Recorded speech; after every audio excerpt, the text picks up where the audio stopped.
But we'll stay on the oil and gas and issues around there now in our commodities segment with Dr. Ifeoma Nwokolo, Research Manager with Financial Derivatives Company, joins us virtually from Victoria Island. Dr. Nwokolo, good morning and thank you for joining us. Good morning. Thank you for having me. So we see reports that the import of PMS has reduced. I wonder, is it because Nigerians are beginning to adopt the CNG we just talked about with some incentives coming with it, or is it because of the production from Dangote Refinery? Okay, from what we see so far, I would say it's from production from Dangote Refinery. It seems that like the sector is beginning to move towards self-sufficiency. That's what we are beginning to observe now. Because ordinarily, we usually import about 1.3 million barrels per week, which amounts to about 206 million liters. And today, last week, we observed that we imported just about 4.2 million liters, which is about 77% lower than what we usually import.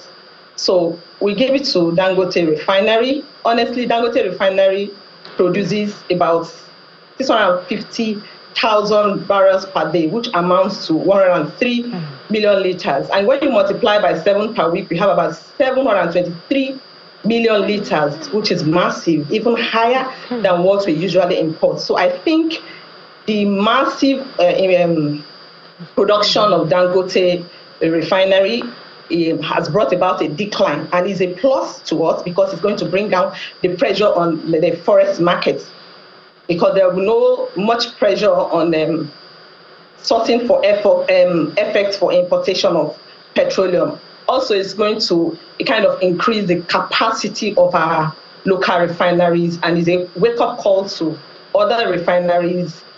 If I'm not mistaken, we have about 7 modular refineries and other refineries to wake up. We can do this, we can produce more and even export to boost our foreign earnings. And also it's going to reduce what we call the import costs, because importation comes with costs.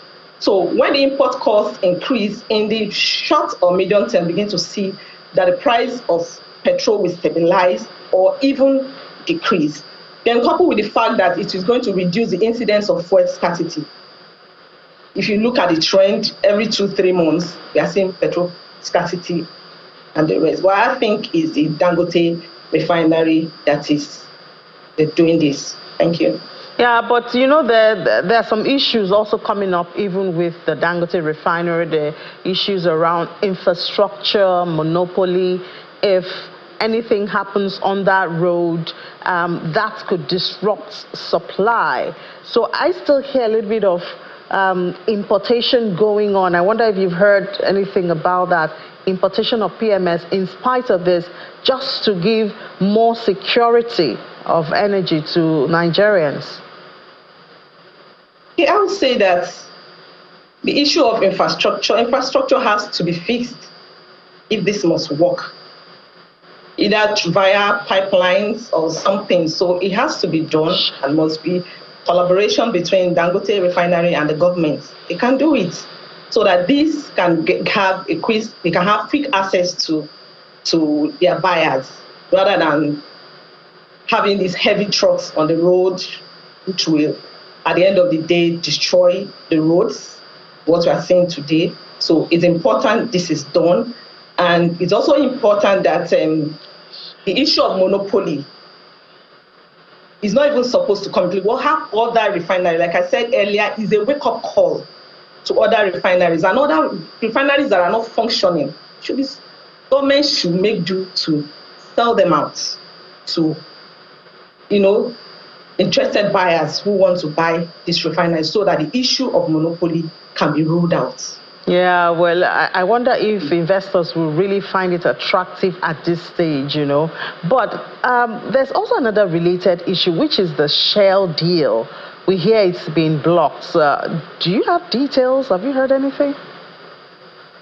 Okay, for the Shell deal, which was rejected by the regulatory bodies. In fact, these regulatory bodies know the capacity of each sector or each of these refineries. So they know that the consortium or the group that wants to acquire this particular assets do not have the capacity to do that. So according to them, they cannot even manage up to 50%. They can barely manage up to 50% of their own assets effectively. So how do you think they will be able to manage the almighty Shell? Shell is a mega market when it comes to petroleum in Nigeria. So how do you think this particular consortium or group can manage these assets? So I think they are aimed towards a part of caution, in the sense that they want to avoid potential financial risk at the end of the day. We don't want any shoe to fall on us. Avoid the case of maybe dragging Nigeria at the end of the day if this contract between them, there's a flop in the contract.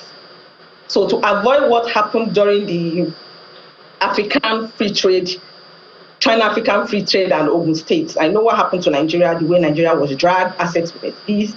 So I think they are aimed towards, yes, caution. And most importantly, I begin to see that these regulatory bodies are beginning to see the importance of our regulatory environment, because there is need to stringently scrutinize this particular body that wants to buy, to ensure that they have the capacity or the ability to acquire this significant asset.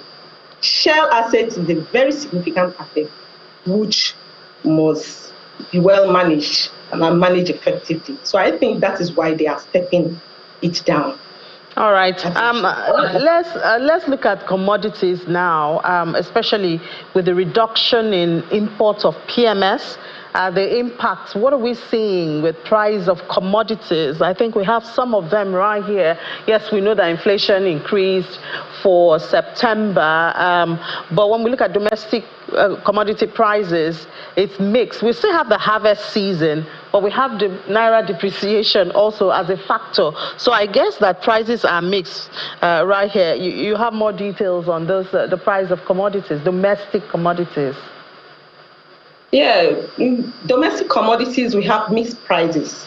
To be honest with you, prices that are declining are prices of perishable commodities, tomatoes, pepper, onion. But when you come to other commodities, you begin to see that even though we are in harvest season, prices of yam, potato are beginning to increase. You see the price of rice going as high, that's long grain rice going as higher as 120,000 per bag. A bag of beans, 120,000. This tells us that the hike in the price of petroleum is beginning to have a pass-through effect on the logistics costs, on transportation, and this has begun to exert what we call an upward pressure on food prices. And we begin to see it begin to overshadow the benefits we are supposed to have during harvest season. We are not seeing that benefit because it's already overshadowed by high prices, and we're going to see prices increase further because already we're in the Ember month, and it's expected that commodity prices will begin to increase for Christmas season.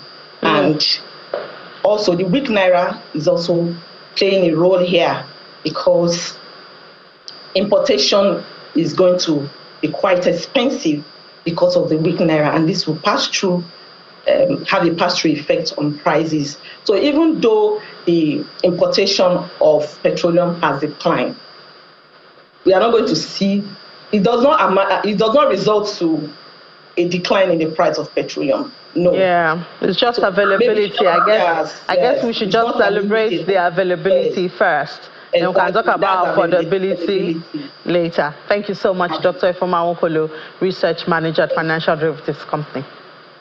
Thank you for having me.